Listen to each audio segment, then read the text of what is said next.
जब जो भगवान को समर्पित कर रहे हो तो उसके ब्याज में हो जाएगा, मूल तो भगवत प्राप्ति होगी। और जो भगवान से इच्छाएं पूर्ण की जाती हैं वो इच्छा का नाश ही कर देते हैं।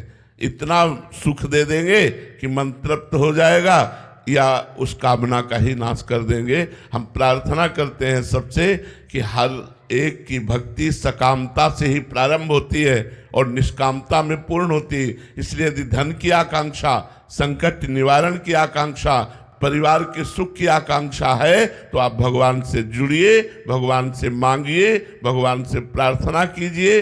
और पूर्ण ना होने पर भगवान का कोई कृपा विधान है ऐसा विचार कीजिए। करना चाहिए, हम और से ना मांगे, केवल भगवान से मांगे। अगर वो नहीं पूर्ण करते तो विश्वास कर लीजिए मंगल भवन भगवान है, वो सर्वज्ञ भगवान है, वो बहुत बड़े दाता है। उन्होंने हमें इसलिए नहीं दिया कि अगर ये दे देते तो हमारा मंगल हो जाता।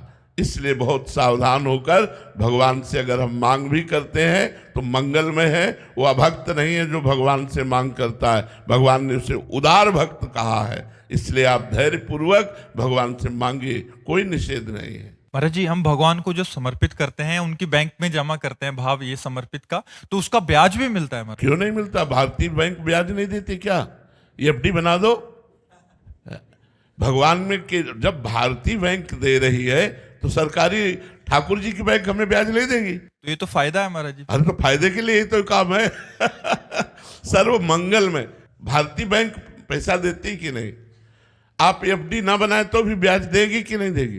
तो भैया जब भारतीय बैंक दे रही तो सरकारी बैंक क्यों नहीं देगी? भगवान की ही विधान से सब सारा संसार चल रहा है। जैसे भगवान के विधान में अपने शरीर की हत्या करना महापाप है, तो हमारे भारत सरकार की उसमें क्या छूट है क्या? अगर आप हत्या का उपाय करते पाए जाए तो आपको जेल होगी, क्योंकि आप अपराधी माने जाएंगे ना। तो जितना जो कुछ बना हुआ है वो सब भगवान से ही तो बना हुआ है। तो जब हमारी भारतीय बैंक देती है हमको ब्याज, तो सरकारी बैंक भगवान की क्यों नहीं देगी?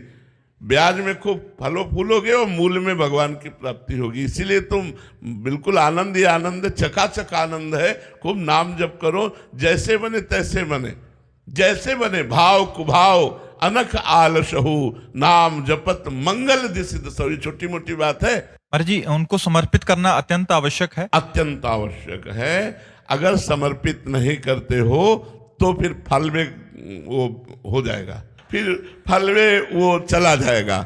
इसीलिए कृष्णार्पणमस्तु जरूर करना चाहिए अपने इष्ट को। जैसे अपने लोग हैं राधा वल्लभ अर्पणमस्तु, सब कुछ भगवान को अर्पित किए जाते हैं। पैसा भजन किया और घर में रखा है तो आप खर्चा करोगे तो पैसा खर्चा हो जाएगा, और बैंक में रखा है तो उसके ब्याज से आपका खर्चा चलता रहेगा और मूल बैंक भी जमा रहेगा। महाराज जी, कोई टैक्स भी है क्या? ना, इसमें टैक्स नहीं है, इसमें टैक्स नहीं है।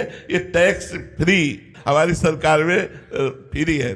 देखो आप, वायु दी जाती कोई टैक्स, सूर्य प्रकाश दे रहा कोई टैक्स, धरती में वास दे रहा कोई टैक्स, जल दे रहा कोई टैक्स, आकाश छत्र की तरह विराजमान कोई टैक्स, आपको मनुष्य शरीर दिया कोई टैक्स, सब फ्री। हमारे भगवान सब फ्री दे रहे हैं। तो इसीलिए संत जन प्रयासरत हैं कि हमारी समाज भागवतिक बने।